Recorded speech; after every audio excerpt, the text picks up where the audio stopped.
Olá, leitores da Bíblia, bem-vindos ao dia 197. Eu sou a Tati Camargo, do Mulheres com Fé, e juntos estamos lendo a Bíblia por completo com apenas 15 minutos por dia, mais uns minutos adicionais para um mini estudo bíblico. Hoje eu vou ler para vocês Isaías, voltamos para Isaías, por conta do método cronológico, da ordem dos eventos, como os eventos foram acontecendo. Então nós voltamos para Isaías, do capítulo 13 ao 17. Antes de iniciarmos, eu vou fazer uma oração. Senhor Deus, muito obrigado por mais um dia na Tua presença. Obrigado pela oportunidade de estreitarmos o nosso relacionamento contigo através da Tua palavra, através desse tempo que separamos para estarmos com o Senhor. Remova as distrações, que possamos manter o foco em Ti. Pedimos para que o Senhor nos dê entendimento, compreensão, sabedoria através do Teu Espírito Santo. Precisamos entender, Pai, o que estamos lendo, que o Senhor nos dê olhos espirituais e que possamos entender a Tua revelação, aquilo que o Senhor tem como plano para as nossas vidas. Que hoje nesta leitura possamos conhecer algo novo sobre o Senhor, que possamos Te amar ainda mais e que o Senhor esteja conosco em todos os momentos da nossa vida, em tudo que fizermos, que o Teu nome, Senhor Deus, seja glorificado. Em nome de Jesus. Amém.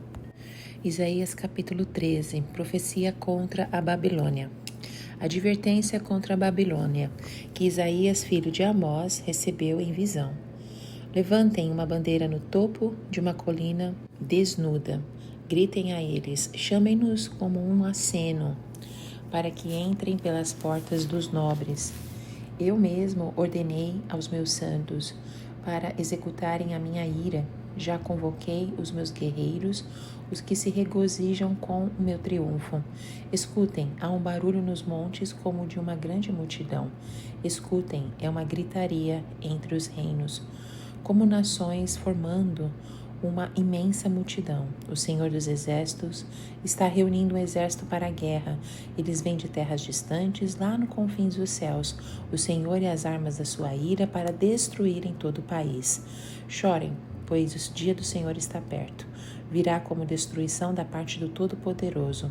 Por isso, todas as mãos ficarão trêmulas, o coração de todos os homens se derreterá. Ficarão apavorados, dores e aflições os dominarão. Eles se contorcerão como a mulher em trabalho de parto.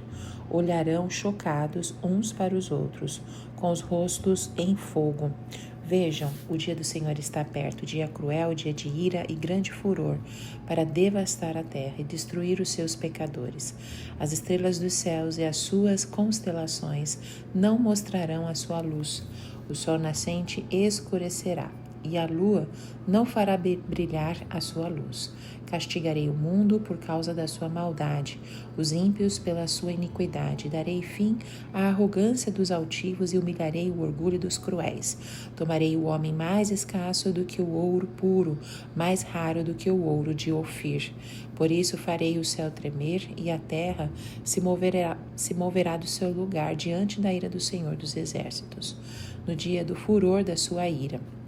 Como a gazela perseguida, como a ovelha que ninguém recolhe, cada um voltará para o seu povo, cada um fugirá para a sua terra. Todo o que for capturado será transpassado, todos os que foram apanhados cairão à espada. Seus bebês serão despedaçados diante dos seus olhos. Suas casas serão saqueadas, as suas mulheres violentadas. Vejam, eu despertarei contra eles os medos, que não se interessam pela prata nem se deleitam com o ouro. Seus arcos ferirão os jovens, e eles não terão misericórdia dos bebês, nem olharão com compaixão para as crianças. Babilônia, a joia dos reinos, o esplendor do orgulho dos babilônios será destruída por Deus, à semelhança de Sodoma e Gomorra. Nunca mais será repovoada, nem habitada de geração em geração. O árabe não armará ali a sua tenda, e o pastor não fará descansar ali o seu rebanho. Mas as criaturas do deserto lá estarão, e as suas casas se encherão de chacais.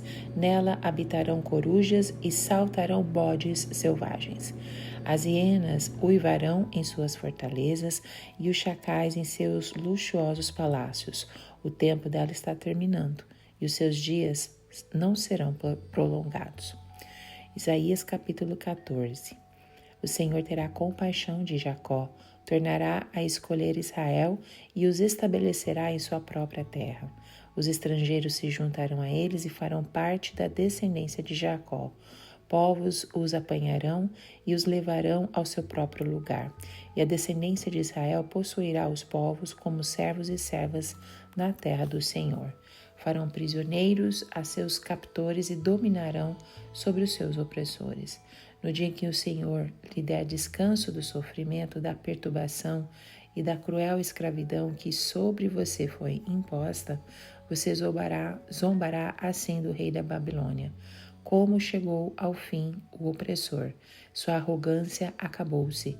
O Senhor quebrou a vara dos ímpios, o cetro dos governantes, que irados feriram os povos com golpes incessantes, e enfurecidos subjugaram as nações com perseguição implacável. Toda a terra descansa tranquila, todos irrompem os gritos de alegria, até os pinheiros e os cedros do Líbano alegram-se por sua casa e dizem: agora que você foi derrubado, nenhum lenhador vem derrubar-nos. Nas profundezas, o Sheol está todo agitado para recebê-lo quando chegar. Por sua causa, ele desperta os espíritos dos mortos, todos os governantes da terra. Ele faz levantar-se dos seus tronos todos os reis dos povos. Todos responderão e lhe dirão: você também perdeu as forças como nós e tornou-se como um de nós. Sua soberba foi lançada na sepultura, junto com o som das suas liras. Sua cama é de larvas, sua coberta de vermes. Como você caiu dos céus, ó estrela da manhã, filho da alvorada. Como foi atirado à terra, você que derrubava as nações. Você que dizia no seu coração: subirei aos céus, erguerei o meu trono acima das estrelas de Deus. Eu me assentarei no monte da Assembleia, no ponto mais elevado do Monte Santo. Subirei mais alto que as mais altas nuvens, serei como o Altíssimo. Mas às profundezas do Sheol você será levado, irá ao fundo do abismo. Os que olham para você admiram-se da sua situação e a seu respeito ponderam: é esse o homem que fazia tremer a terra, abalava os reinos, fez do mundo um deserto, conquistou cidades e não deixou que seus prisioneiros voltassem para casa?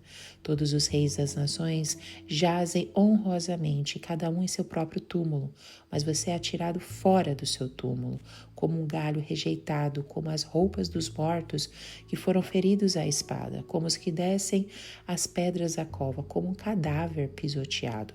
Você não se unirá a eles num sepultamento, pois destruiu a sua própria terra e matou o seu próprio povo.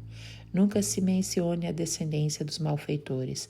Preparem um local para matar os filhos dele, por causa da iniquidade dos seus antepassados, para que eles não se levantem para herdar a terra e cobri-la de cidades. Eu me levantarei contra eles, diz o Senhor dos Exércitos. Eliminarei da Babilônia o seu nome e os seus sobreviventes, sua prole e os seus descendentes, diz o Senhor. Farei dela um lugar para corujas e uma terra pantanosa. Vou varrê-la com a vassoura da destruição, diz o Senhor dos Exércitos. Profecia contra a Assíria. O Senhor dos Exércitos jurou: certamente como planejei, assim acontecerá, e como pensei, assim será. Esmagarei a Assíria na minha terra, nos meus montes, e pisotearei. O seu jugo será tirado do meu povo, o seu fardo dos ombros dele. Esse é o plano estabelecido para toda a terra. Essa é a mão estendida sobre todas as nações, pois esse é o propósito do Senhor dos Exércitos. Quem pode impedi-lo? Sua mão está estendida. Quem pode fazê-la recuar? Profecia contra os filisteus. Esta advertência veio no alto em que o rei Acaz morreu. Vocês, filisteus, todos vocês, não se alegrem, porque a vara que os feria está quebrada. Da raiz da cobra brotará uma víbora, e o seu fruto será uma serpente veloz. O mais pobre dos pobres achará pastagem, e os necessitados descansarão em segurança. Mas eu matarei de fome a raiz de vocês, e ela matará os seus sobreviventes. Lamente, ó porta, clame, ó cidade. Derretam-se todos vocês, filisteus. Do norte vem um exército, e ninguém desertou de suas fileiras. Que resposta se dará aos emissários daquela nação? Esta, o Senhor estabeleceu Sião, e nela encontrarão refúgio os aflitos do seu povo. Isaías capítulo 15, profecia contra Moabe. Advertência contra Moabe. Sim, na noite em que foi destruída, Ar em Moabe ficou arruinada, e na noite em que foi destruída, Kir em Moabe ficou arruinada. Sobe-se ao templo em Dibon, e os seus altares idólatras para chorar, por causa de Nebo e Medeba. Moabe pranteia, todas as cabeças estão rapadas e toda a barba foi cortada. Nas ruas andam vestidos de roupas de lamento, nos terraços e nas praças públicas todos pranteiam e se prostram chorando. Esbom e Eleade clamam, até Jaz as suas vozes são ouvidas. Por isso os homens armados de Moabe gritam e o coração deles treme. O meu coração clama por causa de Moabe, os seus fugitivos vão até Zoar, até Eglat Selizia. Sobem pelo caminho de Luite, caminhando e chorando pela estrada de Oronaim. Levantam clamor em face da destruição, porque as águas de Ninrim secaram-se, a pastagem secou e a vegetação morreu. Todo o verde desapareceu. Por isso a riqueza que adquiriram e armazenaram, eles levam para além do riacho dos salgueiros. Como efeito, seu clamor espalha-se por todo o território de Moabe, sua lamentação até Eglaim, até Ber-Elim. Ainda que as águas de Dimon estejam cheias de sangue, trarei mais mal sobre Dimon, um leão sobre os fugitivos de Moabe e sobre aqueles que permanecem na terra. Isaías capítulo 16. Enviem cordeiros como tributo ao governante da terra, desde Selá, atravessando o deserto até o monte Sião. Como aves perdidas, lançadas fora do ninho, assim são os habitantes de Moabe, nos lugares de passagem de Arnon. Dá conselhos e propõe uma decisão. Torna a tua sombra como a noite em pleno meio-dia e esconde os fugitivos. Não deixes ninguém saber onde estão refugiados. Que os fugitivos moabitas habitem contigo. Sê para eles abrigo contra o destruidor. O opressor há de ter fim, a destruição se acabará, e o agressor desaparecerá da terra. Então, em amor será firmado um trono, em fidelidade um homem se assentará nele na tenda de Davi, um juiz que busca a justiça e se apressa em defender o que é justo.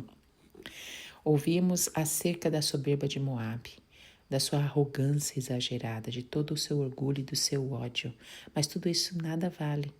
Por isso choram os moabitas, todos choram por Moabe. Cada um se lamenta e se entristece pelos bolos de passas de Kir Aresete. As lavouras de Esbom estão murchas, como também as videiras de Sibma. Os governantes das nações pisotearam as melhores videiras, que antes chegavam até Jazar e estendiam-se para o deserto. Seus brotos espalhavam-se e chegavam ao mar. Por isso eu choro como Jazar chora, por causa das videiras de Sibma. Esbom, Eleade, com as minhas lágrimas eu as encharco, pois não se ouvem mais os gritos de alegria por seus frutos e por suas colheitas. Foram-se a alegria e a exultação dos pomares. Ninguém canta, ninguém grita nas vinhas, ninguém pisa as uvas nos lagares, pois fiz cessar os gritos de alegria. Por isso as minhas entranhas gemem como harpa por Moabe. O íntimo do meu ser estremece por Kir Eres. Quando Moabe se apresentar cansado nos lugares altos e for ao seu santuário, nada conseguirá. Essa palavra o Senhor já havia falado acerca de Moabe. Mas agora o Senhor diz, dentro de 3 anos e nem um dia a mais, o esplendor de Moabe e toda a sua grande população serão desprezados, e os seus sobreviventes serão poucos e fracos. Isaías capítulo 17, profecia contra Damasco. Advertência contra Damasco. Damasco deixará de ser cidade e se tornará um monte de ruínas. Suas cidades serão abandonadas, serão entregues aos rebanhos que ali se deitarão, e ninguém se espantará. Efraim deixará de ser uma fortaleza, e Damasco uma realeza. O remanescente de Arã será como a glória dos israelitas, anuncia o Senhor dos Exércitos. Naquele dia a glória de Jacó se definhará, e a gordura do seu corpo se consumirá. Será como quando um ceifeiro junta o trigo e colhe as espigas com o braço, como quando se apanham os feixes de trigo no vale de Refraim. Contudo, restarão algumas espigas, como quando se sacode uma oliveira. Ficam 2 ou 3 azeitonas nos galhos mais altos e umas 4 ou 5 nos ramos mais produtivos, anuncia o Senhor, o Deus de Israel. Naquele dia os homens olharão para aquele que os fez e voltarão os olhos para o Santo de Israel. Não olharão para os altares, obras de suas mãos, e não darão a mínima atenção aos postes sagrados e aos altares de incenso que os seus dedos fizeram. Naquele dia, as suas cidades fortes, que tinham sido abandonadas por causa dos israelitas, serão como lugares entregues aos bosques e ao mato, e tudo será desolação, porque vocês se esqueceram de Deus, o seu Salvador, e não se lembraram da rocha, da fortaleza de vocês. Por isso, embora vocês cultivem as melhores plantas videiras importadas, e no dia em que semearem, as façam crescer e de manhã florescer, contudo, não haverá colheita. No dia da tristeza e do mal, irremediável. O bramido das numerosas nações bramam como o mar. O rugido dos povos rugem como as águas impetuosas. Embora os povos rujam como ondas encapeladas, quando ele os repreender, fugirão para longe, carregados pelo vento, como palha nas colinas, como galhos arrancados pela ventania. Ao cair da tarde, pavor repentino. Antes do amanhecer, já se foram. Esse é o destino dos que nos saqueiam. Essa é a parte que caberá aos que roubam. Amém. Isaías capítulo 13, encontramos um capítulo repleto de profecias e imagens poéticas que nos convidam a explorar as profundezas da mensagem divina. Nesse capítulo, Isaías direciona sua atenção para a nação babilônica, que na época exercia grande influência sobre as nações circundantes. A mensagem que ele transmite é a de que Babilônia, apesar da sua grandeza, está destinada à destruição. As palavras de Isaías ressoam como uma aura de juízo iminente, mas também trazem consigo a promessa de justiça divina. Nesse capítulo, nós somos também apresentados a visões impressionantes e simbólicas que retratam a devastação que se abaterá sobre a Babilônia. Isaías utiliza a linguagem poética e metafórica para descrever o julgamento de Deus e a queda da nação orgulhosa. Suas palavras são como um convite para contemplarmos as implicações da nossa conduta diante do Altíssimo e as consequências que podem advir de nossa rebelião. Vamos só detalhar um pouquinho como que foi essa profecia contra a Babilônia. Bom, o subtítulo chama a chamada do profeta para proclamar a justiça divina. Ressalta essa importância do papel de Isaías como mensageiro de Deus e nos convida a explorar as nuances desse chamado profético. Isaías começa com uma declaração impactante: o fardo de Babilônia que Isaías, filho de Amós, viu. A palavra fardo aqui não se refere a um peso físico, mas sim a uma mensagem profética que Isaías recebeu de Deus. Isaías não está simplesmente compartilhando a sua própria opinião ou visão. Ele está transmitindo uma revelação divina, e isso é digno da nossa atenção. Através da expressão viu, Isaías nos lembra que a sua mensagem não é baseada em suposições ou especulações, mas sim em uma visão espiritual concedida por Deus. Ele é um verdadeiro, vamos dizer assim, vidente de Deus, capaz de discernir e comunicar os desígnios divinos para a nação da Babilônia. No versículo 2 nos apresenta a ordem dada a Isaías: levantai a bandeira sobre o monte árido, erguei a voz para eles, acena-lhes com a mão para que entrem nos portais dos nobres. Aqui nós vemos a imagem do profeta erguendo uma bandeira em um monte deserto, chamando a atenção do povo para a mensagem que está prestes a proclamar. A bandeira simboliza a autoridade divina que respalda as palavras de Isaías, e o seu gesto enfático de acenar com a mão indica a urgência e a seriedade da mensagem que ele traz. E ele continua proclamando: eu tenho convocado os meus consagrados, sim, chamei os meus valentes, para executarem a minha indignação, os que exultam de alegria com a minha majestade. Aqui Deus revela que convocou os seus santos e valentes para executar seu juízo sobre a Babilônia. Isso enfatiza a justiça divina que está prestes a ser derramada sobre a nação orgulhosa. Os consagrados e os valentes são instrumentos de Deus prontos para cumprir o seu propósito. No versículo 4, a voz de Isaías ecoa com uma proclamação impressionante. Eis que o tumulto na montanha, como de um grande povo, e o alarido dos reinos ajuntados, o Senhor dos exércitos passa em revista as tropas de combate. Aqui a montanha representa a grandeza da Babilônia, e o tumulto e o alarido simbolizam o caos e agitação que a nação enfrentará. A imagem do Senhor dos Exércitos passando em revista as tropas enfatiza que Deus está no controle absoluto deste evento iminente. E, finalmente, Isaías revela o propósito do juízo divino sobre a Babilônia. Eles vêm de uma terra remota do fim dos céus, o Senhor e os instrumentos de sua indignação para destruir toda a terra. Aqui nós vemos que o juízo não é apenas sobre a Babilônia, mas tem implicações mais amplas. O propósito divino é destruir toda a terra, simbolizando a soberania e o poder inquestionável de Deus sobre todas as nações. O capítulo 14 de Isaías é notável por conter uma série de oráculos proféticos, direcionados a diferentes nações e líderes políticos, incluindo a famosa lamentação sobre o rei da Babilônia. Nessa passagem, o profeta utiliza uma linguagem poética e simbólica para descrever a queda do poderoso rei babilônico, que, apesar de sua grande arrogância e opressão sobre os outros povos, também será sujeito à justiça divina. Bom, logo no comecinho nós vamos ver a libertação de Israel.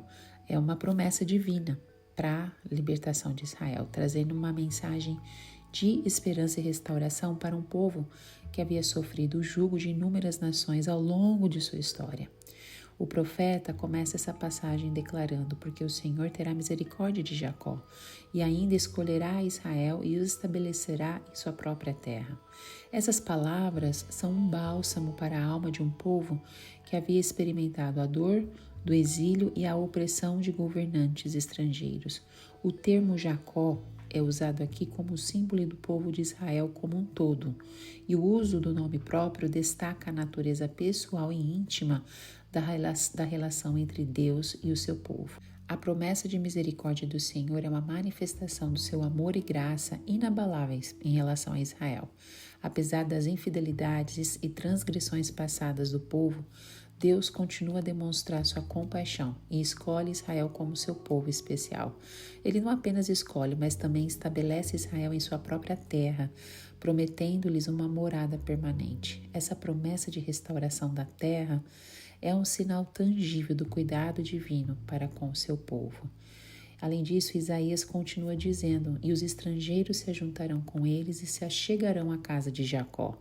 Essa inclusão dos estrangeiros na promessa de Deus é notável.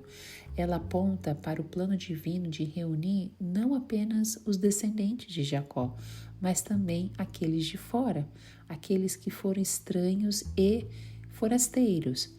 Isso ilustra a universalidade da graça de Deus e a sua intenção de abençoar todas as nações por meio de Israel. No versículo 2, Israel reforça a importância dessa restauração ao proclamar: e os povos os tomarão e os levarão consigo, e a casa de Israel os possuirá na terra do Senhor, como servos e servas, e cativarão aqueles que os cativaram, e terão domínio sobre os seus opressores. Aqui vemos uma imagem vívida da reversão de papéis, onde Israel, que antes fora cativo e oprimido, agora se tornaria mestre sobre aqueles que os haviam subjugado. Essas palavras ecoam a promessa feita a Abraão de que em tua descendência serão benditas todas as nações da terra. Deus estava cumprindo sua promessa de abençoar Israel e por meio deles trazer bênçãos a todas as nações. A redenção e a restauração de Israel não eram apenas para o seu próprio benefício, mas também para a realização do propósito divino de abençoar toda a humanidade. Vamos só falar um pouquinho da queda do rei da Babilônia. O profeta Isaías direciona sua mensagem a um destinatário específico, o rei da Babilônia. No entanto, as palavras que ele utiliza transcendem o contexto histórico e ressoam como uma advertência atemporal contra a arrogância e a opressão. A passagem começa com um convite a celebrar a queda do opressor.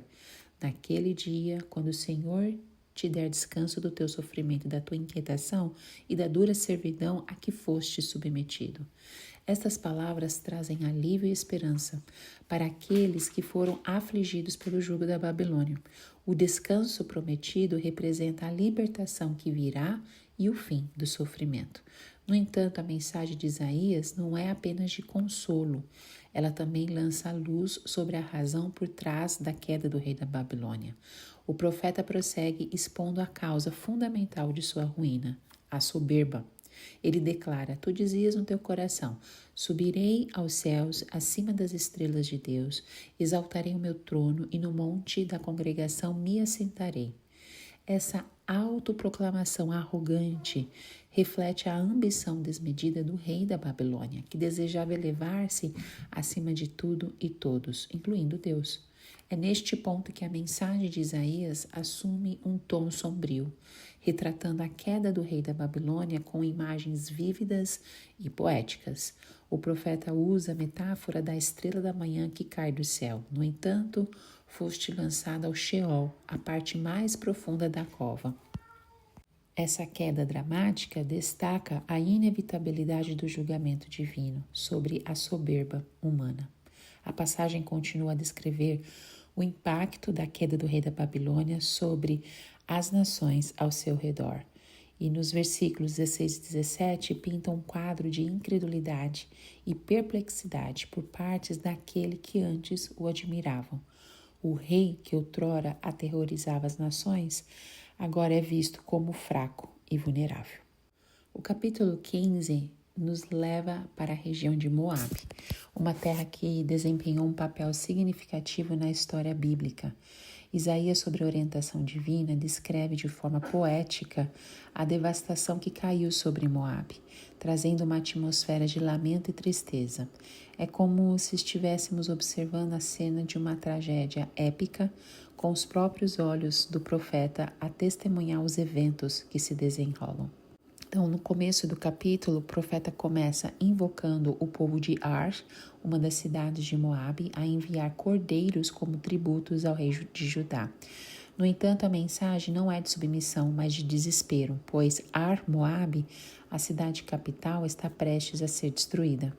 A cidade de Kir Eres, outra importante localidade moabita, também está ameaçada. A referência aos cordeiros simboliza a fragilidade de Moabe diante do iminente juízo divino. O verso 2, aprofunda o lamento, ao descrever a cidade de Moabe em pranto e em aflição. A expressão em uma noite, lá no versículo 2, sugere a rapidez com que a calamidade se abate sobre a nação. Os altares e os templos pagãos de Moabe também são mencionados, ressaltando a religião idólatra da região. No entanto, diante da iminente destruição, esses altares serão abandonados e deixados em ruínas. É um retrato vívido como a prosperidade e a adoração aos ídolos são impotentes diante do juízo de Deus. Depois nós vemos mais adiante o lamento das cidades e campos moabitas. Os habitantes da região de Esbom e Eleade começam a clamar e a gemer devido à destruição que se avizinha. Os guerreiros de Moabe, conhecidos por sua destreza e valentia, também se ajuntam ao lamento. Suas armas serão inúteis contra os juízos de Deus. O profeta descreve a aflição como o choro de um tocador de flauta, cuja melodia dá lugar a um lamento fúnebre. Depois nós vemos os corações angustiados e o clamor ao Senhor. Lá no versículo 5 culmina o lamento ao retratar os corações que estão tristes, angustiados dos habitantes de Moabe. Eles clamam ao Senhor, o Deus de Israel, reconhecendo que somente Ele pode oferecer socorro em meio à calamidade iminente. Esta súplica revela uma virada crucial no capítulo, destacando a importância de buscar a misericórdia divina diante das consequências de suas ações. Moabe, uma nação que antes se opôs ao povo de Deus, agora se volta para ele em busca de ajuda. E logo em seguida nós encontramos, lá dos versículos 6 ao 9, um retrato sombrio do juízo divino sobre Moabe. É um lembrete vívido da soberania de Deus e de sua capacidade de julgar as nações de acordo com a sua justiça. Também nos convida a refletir sobre as consequências do afastamento de Deus e a importância de buscar sua misericórdia e perdão. Moabe, assim como qualquer nação ou indivíduo, tem a oportunidade de encontrar redenção e perdão por meio da graça divina, mesmo em meio à desolação e ao lamento. Bom, no capítulo 6 continuamos com Moabe, como nós dissemos na explicação anterior, uma cidade vizinha de Israel. Eles estavam prestes a enfrentar a ira divina devido à sua arrogância e rebelião contra Deus. Então, o capítulo 16 começa com uma chamada à misericórdia, um apelo à proteção e abrigo para os exilados moabitas, que fugiam das ameaças de destruição. Este chamado demonstra a natureza compassiva de Deus, mesmo diante da punição iminente. Isaías então detalha as tribulações que se abateriam sobre Moabe. A destruição iminente era representada simbolicamente pelo choro dos habitantes de Moabe, que era comparada ao canto de lamento de uma ave chamada junco, em virtude da iminente devastação. Essa imagem poética reforça a tristeza e o desespero que envolveriam a nação. Além disso, a vinha de Sibma e as uvas maduras de Esbom são duas referências simbólicas, também seriam afetadas pela destruição. A vinha simboliza a prosperidade e a riqueza, que seriam perdidas, enquanto as uvas maduras sugerem a plenitude da nação, que seria interrompida. Em resumo, um chamado à misericórdia nos apresenta um retrato comovente da compaixão divina e da oportunidade de arrependimento, mesmo em meio à adversidade. Esse segmento enfatiza a importância de reconhecer a misericórdia de Deus e de buscar refúgio nele, independentemente das circunstâncias difíceis que enfrentamos. Essa mensagem continua a ressoar em nossas vidas, lembrando-nos de que a misericórdia de Deus está sempre ao nosso alcance, oferecendo esperança e salvação, mesmo em nossos momentos mais sombrios. E no capítulo 17, ele é curto em extensão, mas ele é repleto de significado e impacto, oferecendo uma visão intrigante do futuro de Damasco, a antiga capital da Síria e de Israel. A profecia de Isaías 17 começa com uma advertência sobre a destruição iminente de Damasco. O profeta descreve a cidade como uma ruína e uma pilha de escombros, um destino que parece inevitável. Essa visão apocalíptica nos leva a refletir sobre a fragilidade das grandezas humanas e a soberania divina sobre os destinos das ações. No entanto, o capítulo também contém uma mensagem de esperança. Isaías revela que, apesar da devastação, um remanescente de Israel permanecerá fiel ao Senhor. Essa promessa de preservação e restauração oferece um raio de luz em meio à escuridão da destruição. Além disso, esse capítulo nos desafia a considerar as implicações de nossas ações e escolhas, pois destaca o juízo divino sobre as nações que se afastam de Deus. Em resumo, o capítulo 17 é um capítulo que nos leva a uma jornada de reflexão sobre a soberania de Deus, a fragilidade das nações e a esperança em meio à adversidade. É uma parte fundamental do livro de Isaías e uma lição sobre a importância de buscar a Deus e permanecer fiel a Ele, mesmo em tempos de tribulação. Bom, depois de anunciado o fim da fortaleza de Damasco e a desaparição de Israel como nação, o profeta Isaías nos conduz a um aspecto fundamental da mensagem divina, a preservação de um remanescente de Israel. Esse trecho oferece um vislumbre de esperança em meio à escuridão da profecia, revelando o cuidado de Deus por aqueles que permanecem fiéis a Ele. Isaías começa esse segmento afirmando: naquele dia o esplendor de Jacó se desvanecerá e a gordura da sua carne ficará magra. Aqui Jacó é usado como nome simbólico para o povo de Israel. O profeta descreve um período de desolação e escassez que recairá sobre o povo. No entanto, o elemento crucial a ser destacado é a expressão naquele dia. Isso sugere que a provação será temporária e que Deus não abandonará seu povo para sempre. Esse trecho nos lembra que mesmo diante das consequências do afastamento de Deus, Ele não nos abandona completamente, principalmente aqueles que os buscam. A fidelidade divina permanece e a promessa de restauração está sempre à espreita. Amém? Vamos terminando por aqui. Nós temos tantas coisas para compartilhar, mas que o Senhor continue a nos ensinar ao ler a palavra dele. Que nós possamos aprender sobre a graça divina que permeia mesmo quando há as profecias de juízo, né? Nos lembrando da fidelidade de Deus, da necessidade de abandonar ídolos, da importância de confiar plenamente no Senhor. Né? Assim como esse remanescente fiel de Israel serve como um lembrete que mesmo em tempos de provação, a esperança e a restauração estão ao alcance daqueles que buscam sinceramente a Deus. Que Ele te abençoe e nos vemos no próximo áudio. Tchau, tchau.